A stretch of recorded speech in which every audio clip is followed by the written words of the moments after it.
Hola, buenos días, buenas tardes o buenas noches según vean este video. Pero ahora que estamos en vivo, les queremos dar la bienvenida aquí a Capilla Calvario, Iglesia El Camino. Soy el pastor Cristóbal García. Para los que ya nos conocen, como siempre les solicito y les pido que sus oraciones ante el Señor para que bendiga este ministerio y nos bendiga a nosotros y que provea por las necesidades que tenemos acá. Y también les digo, como siempre, si son nuevos aquí, ojalá se queden al final del estudio.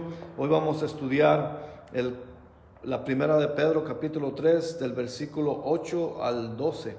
Y como siempre, les exhorto a que tengan sus Biblias con ustedes y que nos acompañen en la lectura de la enseñanza de hoy. Solamente van a ser esos 4 versículos lo vamos a adentrar en ello también mientras buscan en sus Biblias, primera de Pedro capítulo 3, versículo 8 al 12. Les quiero decir que también este mismo estudio estará disponible en YouTube en un par de horas para los que prefieren esa plataforma. Aquí en YouTube y en Facebook les pido también, si es de su agrado, que compartan esta enseñanza, este video, y que también nos recomienden a los demás, como siempre pidiéndoles sus oraciones ante el Señor, intercediendo por nosotros. Por favor, a Capilla Calvario, Iglesia El Camino. Y con esto vamos a pasar a nuestro estudio de hoy. Es el primera de Pedro, como ya les había dicho, en capítulo 3, del versículo 8 hasta el 12, dice la palabra del Señor. Finalmente, sed todos de un mismo sentir, compasivos, amándoos fraternalmente, misericordiosos, amigables, no devolviendo mal por mal, ni maldición por maldición, sino por el contrario, bendiciendo, sabiendo que fuisteis llamados para que heredaseis bendición, porque el que quiere amar la vida y ver días buenos, refrene su lengua de mal, y sus labios no hablen engaño. Apártese del mal y hagan el bien, busque la paz y sígala, porque los ojos del Señor están sobre los justos y sus oídos atentos a sus oraciones, pero el rostro del Señor está contra aquellos que hacen el mal. Señor, le damos gracias por esta mañana, por este día, un domingo más, Señor, que venimos ante usted, Señor, permitiéndonos entrar, como dice su palabra, a su presencia, estudiando su palabra, pidiéndole como siempre que la bendiga, que nos ayude a entenderla, a memorizarla y a guardarla, Señor. Sea con nosotros, Señor, bendiga este tiempo y únjame, Señor, unja su palabra, come en mí, quite todo lo que pueda estorbar, Señor, porque sé que sin usted no puedo hacer nada, Señor. Que sea su palabra poderosa, la que vaya más allá de cualquier poder humano, Señor. Ayúdenos, bendíganos, Señor. Se lo pedimos con todo nuestro corazón en el nombre de Jesucristo, nuestro Señor y Salvador. Amén. Ahora aquí vemos cómo Pedro empieza esta sección y el encabezado de esta parte de la Escritura ponen como encabezado una buena conciencia, y eso es lo que nos llama a revolucionar nuestra conciencia, una conciencia de acuerdo a lo que Dios quiere de nosotros. Porque aquí Pedro dice, la primera palabra que dice, finalmente, sed todos de un mismo sentir, compasivos, amándoos fraternalmente, misericordiosos y amigables. Esa palabra finalmente es en base a lo que ya nos había estado enseñando Pedro acerca de cómo el ciudadano debe comportarse ante las autoridades, de cómo la pareja debe actuar entre uno y otro, y cómo se puede uno poner delante la pareja de uno. Y ahora dice finalmente, está haciendo como un poco más extensivo su enseñanza y su exposición de cómo podemos nosotros comportarnos como cristianos. Finalmente, dice la palabra, finalmente quiere decir ensumando todo lo demás. En conclusión, dice ser todos mismos de un sentir, de un mismo sentir. Como dice Romanos cuando dice Pablo en Romanos 13, versículo 8 hasta el 10, dice, no debáis nada a nadie, sino el amaros unos a otros, porque el que ama al prójimo ha cumplido la ley. Porque no adulterarás, no matarás, no hurtarás, no dirás falso testimonio, no codiciarás, y cualquier otro mandamiento. En esta sentencia se resume: amarás a tu prójimo como a ti mismo. El amor no hace mal al prójimo, así que el cumplimiento de la ley es el amor. Así que sin amor no puede hacer nada. Pablo lo dijo en 1 Corintios 13. Recordamos que si no hay amor, entonces no hay nada, no hay ese sentir fraternal, amoroso. Todo lo que tiene que ver con la relación humana se cumple en amor. Esto aplica a todo cristiano y a toda área de la vida. Todo lo que somos cristianos debe permanecer o haber ese amor, abundar en ese amor. Este amor es evidente en la unidad que hay entre personas de un mismo pensar, porque Pedro aquí, al enseñarnos en este versículo 8 del capítulo 3, está haciendo entre relación cristiana, hermanos en Cristo. Y eso es lo que el amor debe abundar ahí. Como dice Pablo también en Filipenses 2, versículo 1 al 3, dice: por tanto, si hay alguna consolación en Cristo, si hay algún consuelo de amor, si alguna comunión en espíritu, si algún afecto entrañable, si alguna misericordia, completad mi gozo, sintiendo lo mismo, teniendo el mismo amor, unánimes, sintiendo una misma cosa. Nada hagáis por contienda o por vanagloria, antes bien con humildad, estimando cada uno a los demás como superiores a él mismo. Vemos que el Espíritu Santo es el actor de estas palabras, porque de la misma manera que Pedro nos exhorta a hacerlo de esta manera, Pablo también. Y es como vemos cómo el Espíritu Santo se mueve en estos dos hombres para enseñarnos, para darnos estas palabras de unidad. Y la unidad no quiere de ninguna manera decir que es uniformidad. La unidad quiere decir que es cooperación en medio de la diversidad, porque no todos somos iguales, no todos pensamos iguales, pero todos estamos queriendo obedecer a Cristo nuestro Señor en el cuerpo de Cristo, y esto está dirigiéndose a los cristianos.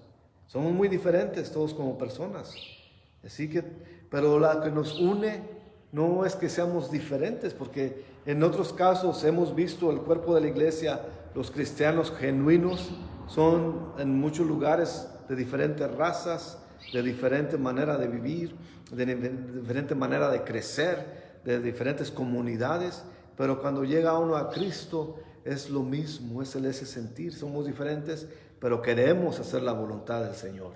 Eso es lo que nos une. Somos muy diferentes, pero prevalece el querer obedecer a nuestro Señor. Y es como he dicho siempre, cuando hemos enseñado acerca de la relación entre cristianos, y vemos que hoy en día todo eso, las denominaciones que se han surgido, y por eso no quiere decir que sea una manera sectaria a lo que debemos actuar. Por eso se le llaman sectas, porque a veces tiene que ser un mismo sentimiento, un mismo actuar, una misma manera de pensar, pero no es así. Lo que nos une es la voluntad de querer obedecer a Dios, a Jesucristo nuestro Señor, y caminar a la manera que Él nos dice que caminemos. Y no podemos pensar nosotros que podemos ser sectarios y lavar la cabeza de nadie para hacer las cosas que tienen que hacer. La unidad es la palabra de Dios. Nosotros buscamos hacer la voluntad. Y otra evidencia de amor es la compasión. Como dice Pedro aquí, ser compasivos. Eso quiere decir que un sincero sentir por las necesidades de los demás. La empatía se deriva de eso. Si somos empáticos con los demás, veremos sus necesidades y veremos la manera de sentir de ellos. Y esa palabra se deriva de la compasión, la empatía. Como cristianos no debemos ser apáticos a los demás. Debemos compartir las alegrías y las dificultades en las pruebas también. Así que tenemos que ver todo eso en cómo nos lleva la palabra de Dios hacer con los demás. Lo que abunda es la empatía y el entendimiento a los demás. No querer hacer lo que tú crees que está mejor, pero es lo que la otra persona se dedica, o lo que la otra persona, las necesidades que tenga esa persona, y no lo que uno crea, porque nosotros siempre pensamos en nuestra manera, pero ¿cómo es lo que Dios quiere? Buscamos la voluntad de Dios y no lo de nosotros. Como dice Pablo aquí en Romanos 12:15, gozaos con los que se gozan, llorad con los que lloran. A veces nosotros no tenemos esa empatía con aquellos que se gozan y ponemos nuestros propios sentimientos aparte de los de ellos.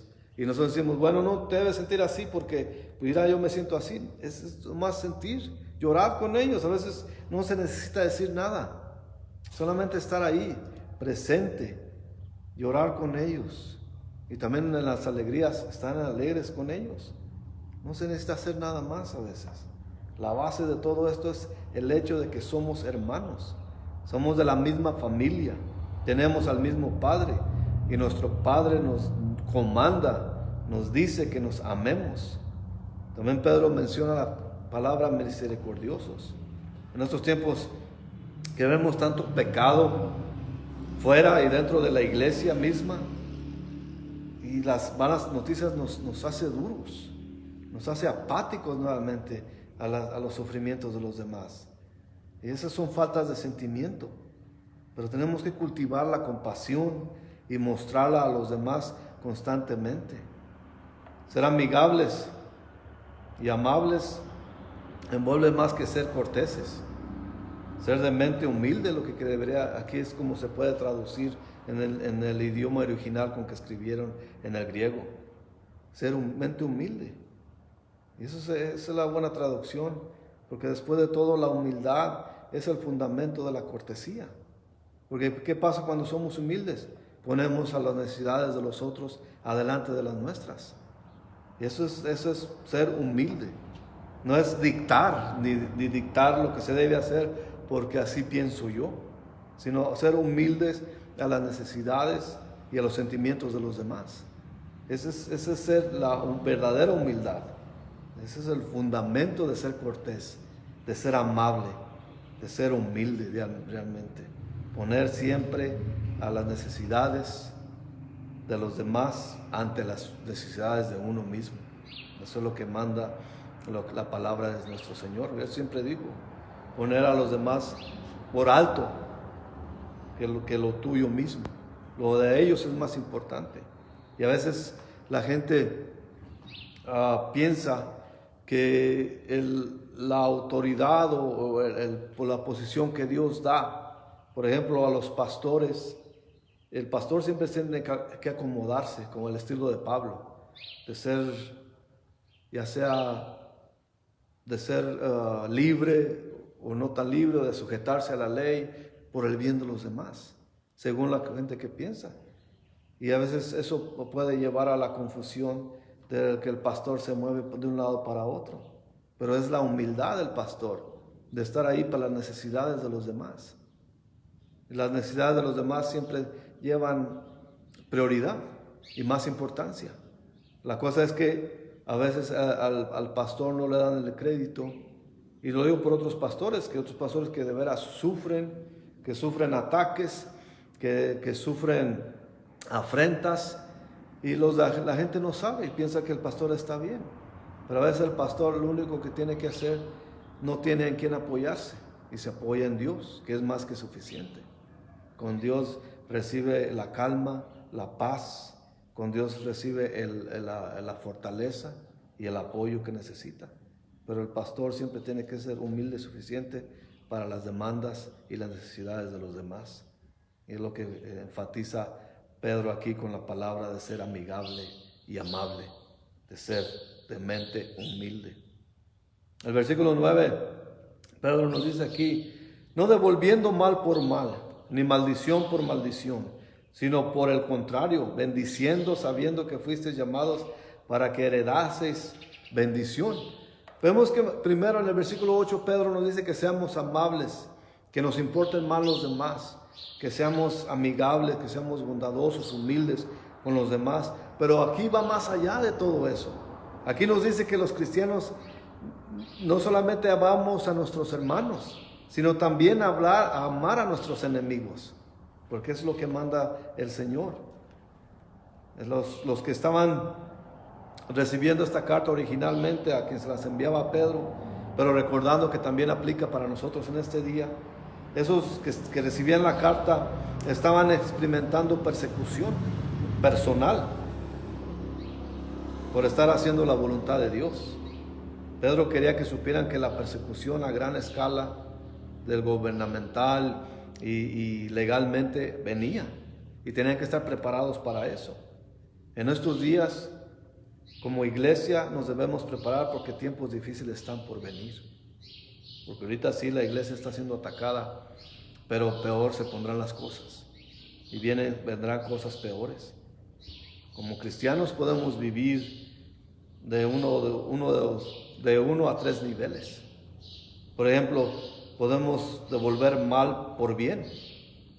Ese nivel es el satánico, porque quien regresa mal por bien, eso es de Satanás solamente. Pero también podemos devolver bien por bien y mal por mal. Eso es totalmente lo carnal, lo humano. Si tú me haces, yo te hago. Si tú me bendices, yo te bendigo. Eso es totalmente humano.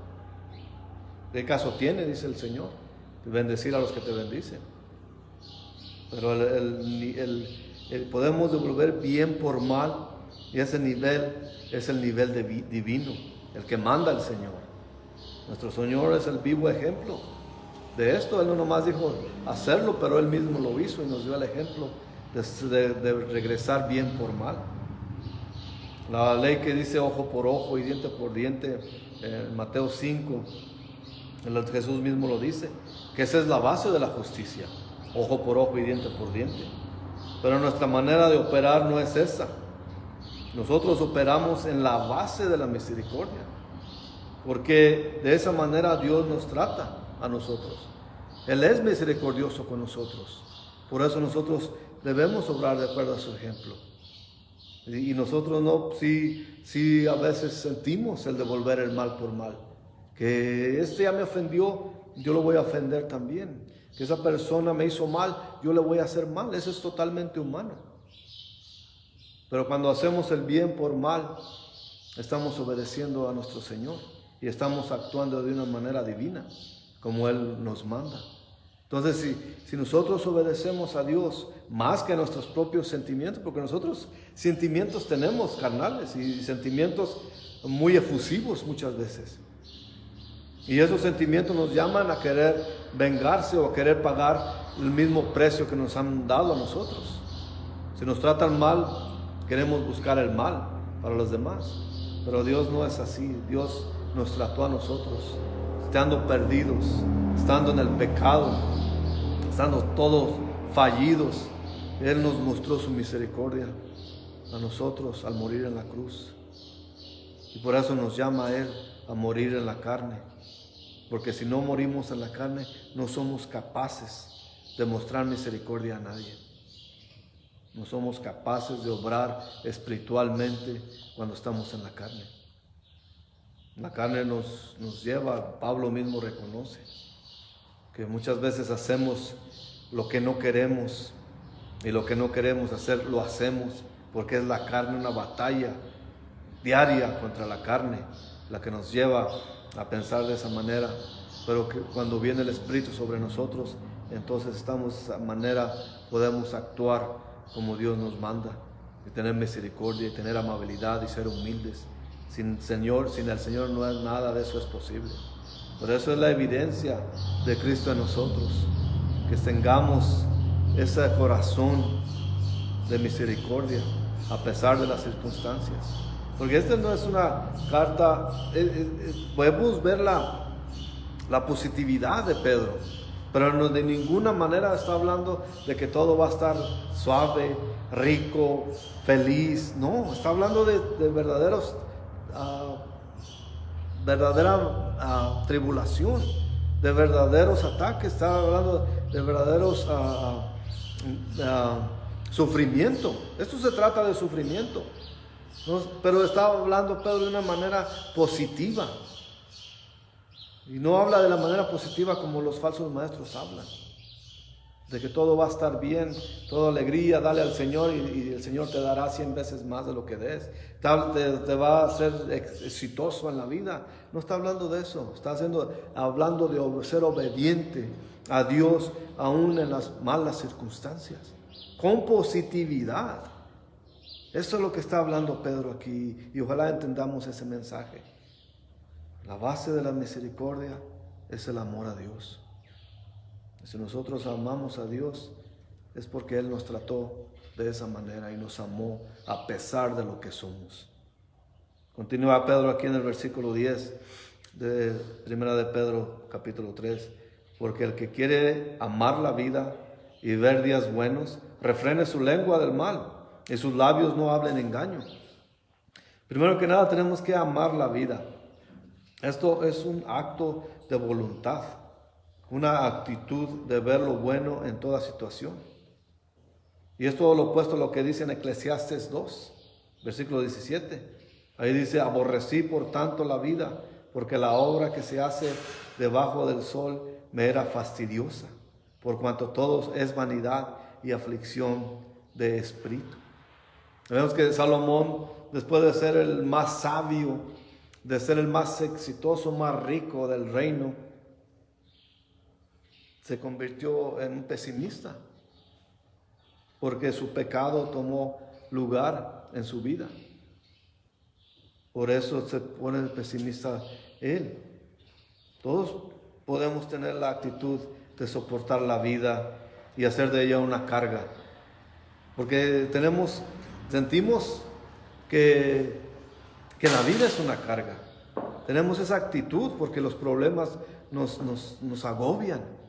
Nos pesan, los problemas nos persiguen y podemos tener esa actitud de decir, esta vida mejor que se acabe, como dice una canción mexicana. Esta vida es mejor que se acabe. No tiene sentido de ser. Es una carga, es un martirio esta vida. Y tratar de escapar de ella como si fuera una batalla diaria. Pero también podemos tener la actitud, aquí dice Pedro, de disfrutar la vida. Porque sabemos que es la voluntad de Dios y Él está en control. Dios es el que finalmente, queramos o no, Dios está en control de todo. No es que Pedro sugiera alguna clase de ignorar la realidad, como una forma de rehusar, enfrentar la vida como es realmente. Más bien nos surge a tomar una actitud de positivismo, de todo lo que pasa en la vida. Y mediante la fe hacer todo lo mejor que podamos en cada situación. No es que todo esté bien y por eso estamos alegres. Estamos confiados y estamos felices porque buscamos la voluntad de Dios. Por eso no es que todo está bien. No es que todo está arreglado y todo está magnífico en nuestras vidas. Pero es la actitud que debemos tener. De hacer todo lo mejor que podamos ante Dios. Buscando su voluntad y no la nuestra. La segunda parte de este versículo nos dice que debemos controlar nuestra lengua. Y es muy importante.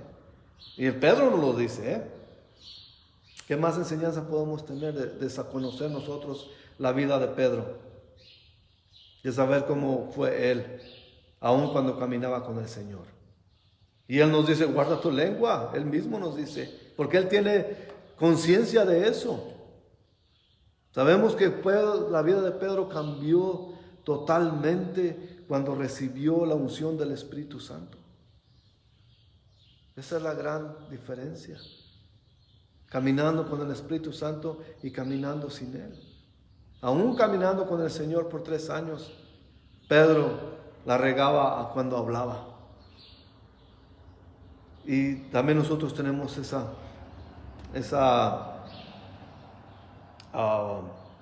condición, que podemos hablar las cosas malas en los momentos malos, las palabras no indicadas en el momento menos indicado. Por eso tenemos que controlar nuestra lengua. Muchos de los problemas de la vida son por causa de la lengua. la lengua exasperada, la lengua que ataca, la lengua que difama, la lengua que da falso testimonio. Esos son los grandes problemas de la vida. Así que no podemos tener el espíritu equivocado cuando hablamos con nuestra lengua. Todo cristiano debe leer diariamente el capítulo 3 de Santiago. Ahí donde nos dice que la lengua, que controlemos nuestra lengua, que la lengua es como y lo estoy parafraseando porque no lo estoy leyendo para no pasar tanto tiempo en él, pero ahí nos habla en el capítulo 3 de Santiago, cómo la lengua se puede convertir en lo que dirige, como un timón de un barco, que algo tan pequeñito puede dirigir un barco, lo puede dirigir a aguas abiertas y en buena dirección, o lo puede encallar, lo puede hacer chocar. Y esa es nuestra lengua también. También la lengua habla ahí mismo en ese capítulo 3 de Santiago, y por eso debemos nosotros, yo y todos ustedes debemos leer Santiago 3 todos los días, porque la lengua también puede hacerse un fuego en un bosque, que de una chispa se convierta en algo poderoso, que quema, que destruye. Eso es lo que puede ser la lengua. Y por eso Pedro nos dice que la guardemos, que la cuidemos. Por eso es necesario que nosotros leamos la palabra de Dios en Santiago 3. También es bueno que leamos Salmo 141, específicamente el versículo 3, cuando dice: guarda a mi boca, oh Jehová, guarda la puerta de mis labios. Que Dios nos guarde, que podamos pensar en Dios antes de hablar. Que eso le agrada a Dios lo que voy a decir. Eso es lo que quiere decir aquí. Pedro sabía muy bien de las consecuencias de una lengua suelta.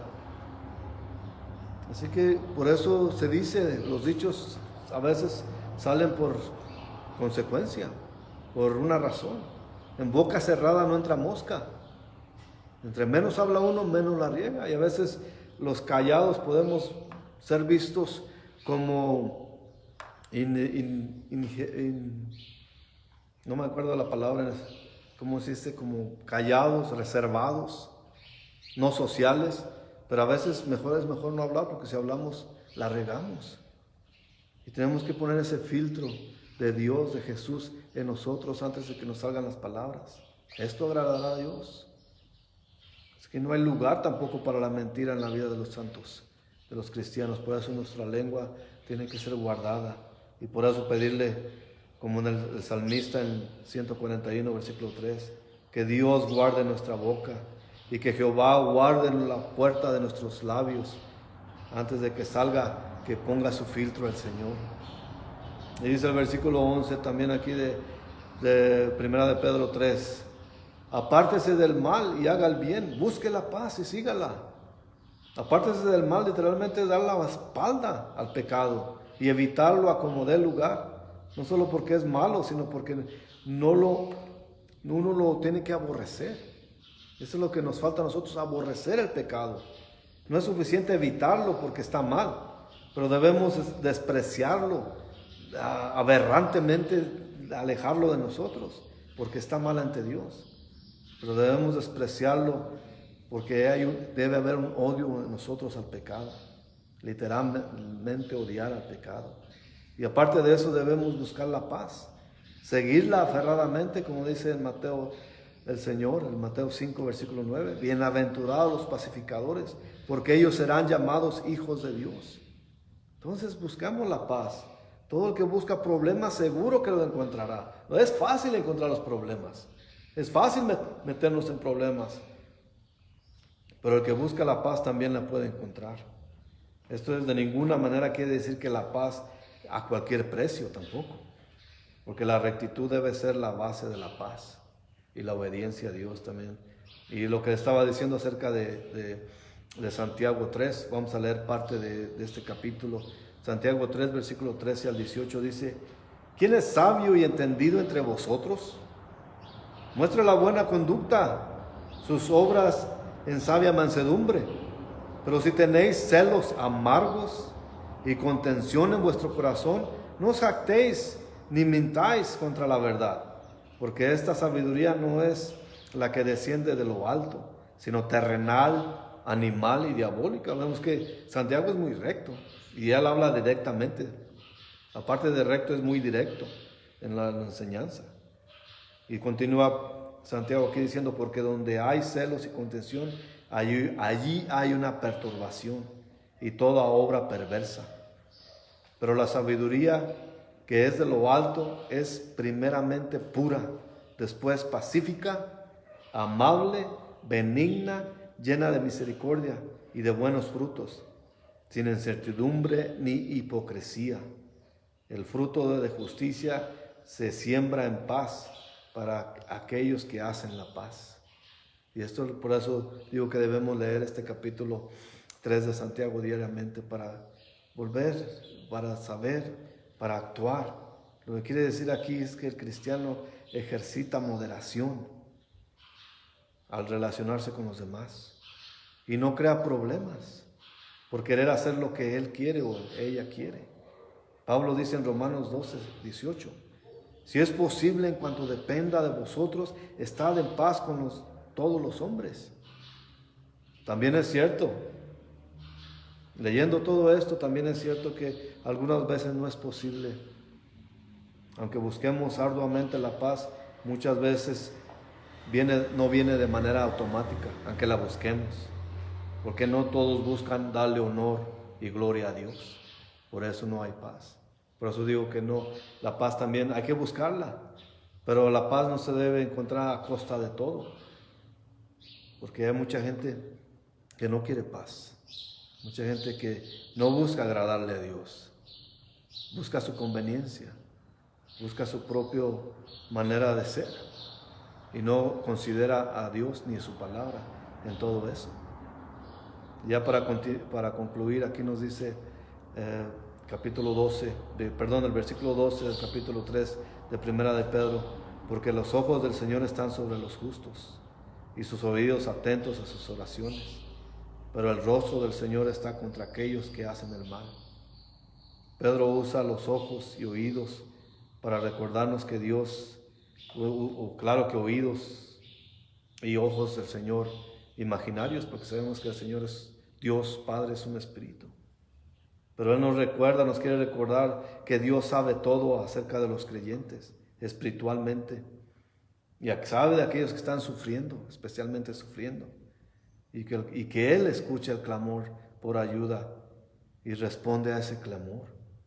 Porque leamos, como dice en Hebreos 4, versículo 12 al 16, dice, porque la palabra de Dios es viva y eficaz, y más cortante que toda espada de dos filos, y penetra hasta partir el alma y el espíritu, las coyunturas y los tuétanos, discierne los pensamientos y las intenciones del corazón. Y no hay cosa creada que no sea manifiesta en su presencia. Antes bien, todas las cosas están desnudas y abiertas a los ojos de aquel a quien tenemos que dar cuenta.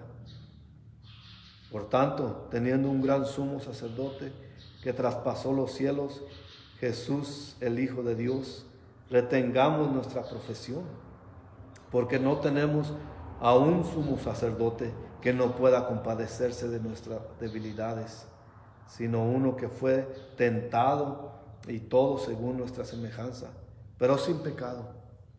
Acerquémonos pues confiadamente al trono de la gracia para alcanzar misericordia y hallar gracia para el oportuno socorro.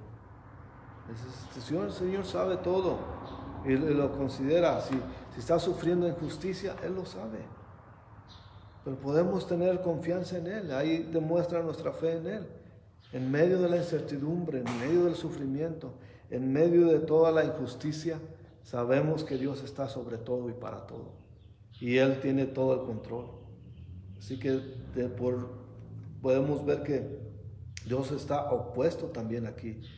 Dice Pedro en la última parte del versículo 12. Está opuesto a aquellos que no lo obedecen. Porque el cristiano que no es obediente al Señor, el Señor no oye las oraciones de ese que no está caminando con Él. El cristiano se prepara para lo mejor. Por eso debemos seguir las instrucciones del Pedro, porque podemos experimentar las bendiciones de Dios aún en medio de los problemas y de los tiempos difíciles. Tenemos que tener esa fe. Por eso digo que aunque Pedro nos está advirtiendo de todas estas cosas, lo hace de una manera positiva, porque tenemos esa esperanza en Dios, porque la persecución no será por siempre. Es una perspectiva optimista y positiva, porque estamos preparados para recibir la bendición de Dios. Aún en medio de nuestras fallas, si tenemos el corazón para Dios, el Señor va a obrar en nuestras vidas. Y el Señor sabe las necesidades y sabe todo lo que estamos pasando. Por eso tenemos esa confianza en Dios. Por eso dice el dicho, no nos rajamos. Por eso seguimos adelante, porque Dios está con nosotros. Y si seguimos haciendo su voluntad, podemos estar seguros que el Señor nos dará su bendición, como lo dice aquí en Hebreos 4. Así que tengamos esa fe puesta. Muchos tenemos problemas y los problemas nunca se acaban. Pero la perspectiva de tener un Dios poderoso, majestuoso y bondadoso y misericordioso es lo que nos mueve y nos lleva adelante. Así que no perdamos la fe. Los problemas siempre va a haber, a veces muchos más de los que podemos aguantar. Pero cuando ya no podemos aguantarlos, fijemos nuestros ojos en Dios, en Jesucristo nuestro Señor, y pidámosle que Él nos socorra a nosotros. Vamos a orar. Señor, le damos gracias por este tiempo, por su palabra, Señor. Que usted mismo, Señor, a su discípulo Pedro, que usted lo convirtió en apóstol, Señor. Nos da estas palabras, Señor, de cómo vivir nuestras vidas ante los demás, como hermanos y a los que son mundanos también, Señor. Pero sin su fortaleza, sin su Espíritu Santo, no podemos hacerlo, Señor. Por eso le pedimos, Señor, que usted esté sobre nosotros, que su Espíritu reine de nosotros, Señor. Que nos ayude, nos dirija, nos redarguya, nos corrija, Señor, para seguir caminando en el redil que usted nos ha puesto, Padre. Bendiga a todos los que estamos aquí, Señor, a los que están con nosotros a la distancia, que usted provea por sus necesidades, que sane sus enfermedades, que bendiga sus hogares, Señor. Provea, Señor, bendíganos, ayúdenos, guíenos y corríjanos, Señor. Gracias por su Espíritu Santo. En el nombre de Jesucristo nuestro Señor. Amén. Gracias por habernos acompañado. Les pedimos, como siempre, que sigan orando por nosotros y que más adelante va a estar este estudio en YouTube. Sigan orando por nosotros, por favor. Necesitamos sus oraciones. Que Dios los bendiga grandemente. Nos veremos la próxima vez.